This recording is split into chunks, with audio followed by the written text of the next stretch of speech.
देवाच्या मार्गदर्शनामध्ये चालणे आपल्यासाठी खूप खूप आशीर्वादाचं आहे. आणि जर आम्ही तसं करू शकलो तर आपल्या जीवनामध्ये बऱ्याचशा गोष्टी आपल्या सहज होतील.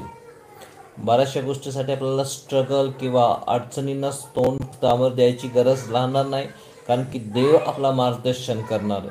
देव मला मार्गदर्शन करते. परंतु एक गोष्टची प्रॉब्लेम काय माहिती आहे, बऱ्याचदा देव आपल्याला मार्गदर्शन करून पण आपण त्याच्याकडे दुर्लक्ष करतो किंवा त्याचं ऐकत नाही, कारण की आपल्याकडे ते अंतःकरण नसतं आहे. तर त्यासाठी आता आपण एक शेवटची प्रार्थना या गोष्टींसंबंधी करणार आहे. तो म्हणजे एजिकिएलचा 36वा अध्याय 25 ते 28 वचनं. त्याच्यामध्ये काय दिलेलं आहे, एक शुद्धीकरण दिलं आहे. पहिली गोष्ट आहे की मी तुमच्यावरती पवित्र पाणी शिंपडेल, तुम्हाला तुमच्या सगळ्या मलिनतेपासून मी तुम्हाला शुद्ध करेन.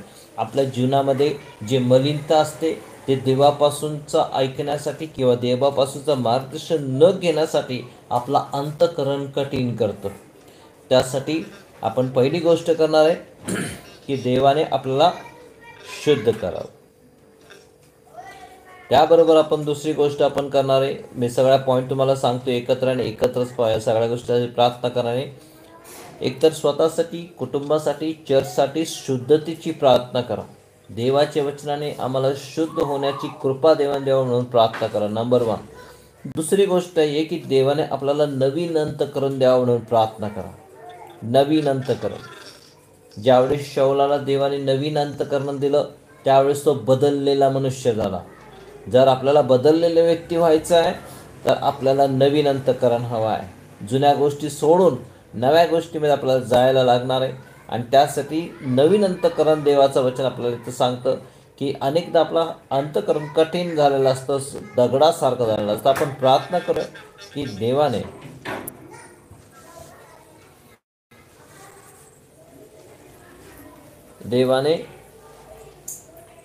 आपला जो अंतःकरण आहे याच्यामधला सगळा कठीणपणा जो आहे त्याने ते काढावं आणि आपल्यामध्ये मांसमय हृदय त्याने द्यावं. दुसरी गोष्ट आपण हे प्रार्थना करायची. तिसरी गोष्ट आपण प्रार्थना करणार आहे की देव म्हणतो की मी मांसमय अंतःकरण तुम्हाला दिल्यानंतर तिसरी गोष्ट म्हणतो की I will put my spirit in you. मी माझा आत्मा तुमच्यामध्ये ओतणार, मी माझा आत्मा तुमच्यामध्ये टाकणार, जेणेकरून तुम्ही माझ्या वचनामध्ये चालाल आणि माझे निर्बंध तुम्ही पाळाल आणि जी भूमी मी तुम्हाला दिलेली त्या भूमीमध्ये तुम्ही आशीर्वादित होणार. म्हणजे की मी तुमचा देव आणि तुम्ही माझे लोक असे होणार. तुम्ही माझे लोक आणि मी तुमचा देव असं होणार. ह्या 4 गोष्टींची प्रार्थना करायचे. पहिली गोष्ट शुद्धीकरण, दुसरी गोष्ट नवीन अंतःकरण, तिसरी गोष्ट मांसमय अंतःकरण, चौथी गोष्ट परमेश्वरचा आत्मा आपल्यामध्ये असणे, पाचवी गोष्ट त्याच्या वचनामध्ये आम्ही चालणे आणि 6वी गोष्ट म्हणजे आमचा तो देव असणार आहे, नेहमी आम्ही त्याचे लोक आणि तो आमचा देव असा असणार. पण प्रार्थना करूया त्या गोष्टींसाठी. हालेलुया. ग्रेगा बोगोरवंता कामासा माक्रो बोतो कोबोरोको के बाशिका प्रकालिका माशे केटेले. हालेलुया. हे देवा प्रभू येशूच्या नावामध्ये आम्ही प्रार्थना करतो. तुझ्या वचनाच्या द्वारे प्रत्येकाला जलस्नान तू दे. तुझ्या वचन जे आम्ही ऐकतो त्यांनी आम्हाला तू शुद्ध करत आहे, त्यासाठी मी तुझे आभार मानतो. आम्ही वचन वाचण्याच्याद्वारे, वचन समजण्याच्याद्वारे, वचन आत्मसात करण्याच्याद्वारे, वचन लिहिण्याच्याद्वारे आम्ही वचनामध्ये आपण पारंगत होतो आणि आशीर्वादाने शुद्ध होतो. हे देवा येशूच्या नावामध्ये आम्हाला भरपूरने तू शुद्ध कर अशी प्रार्थना आम्ही येशूच्या नावामध्ये आम्ही करतो. यावेळेस आम्ही प्रार्थना करतो की तू आम्हाला स्पर्श कर, आम्हाला नव्याने स्पर्श कर, आमच्या अंतःकरण तू बदल आणि आम्ही प्रार्थना केल्याप्रमाणे आमच्यातही शुद्ध अंतःकरण तयार कर. स्थिर असा आत्मा घालत असताना आमच्यामधून खडाखालमय अंतःकरण काढून आमच्यामध्ये मंडळीमध्ये प्रत्येकाला तू ते मांसमय हृदय तू दे, मांसमय हृदय तू दे, मांसमय हृदय तू दे. जेणे आणि त्याच्याबरोबर आम्ही प्रार्थना करतो की आमच्यावर तुझा आत्मा ठेव, आमच्या आतमध्ये तुझा आत्मा तू देव कर, जेणेकरून आम्ही तुझ्या निर्बंधामध्ये, तुझ्या वचनामध्ये चालणारे लोक तर आम्ही होऊ असे तुझ्या दयेने कृपेने तू कर. आणि देवा येशूच्या नावामध्ये आम्ही प्रार्थना करतो की ज्या भूमीमध्ये तू आम्हाला ठेवलेलं आहे त्या भूमीमध्ये तुम्हाला आशीर्वादित कर.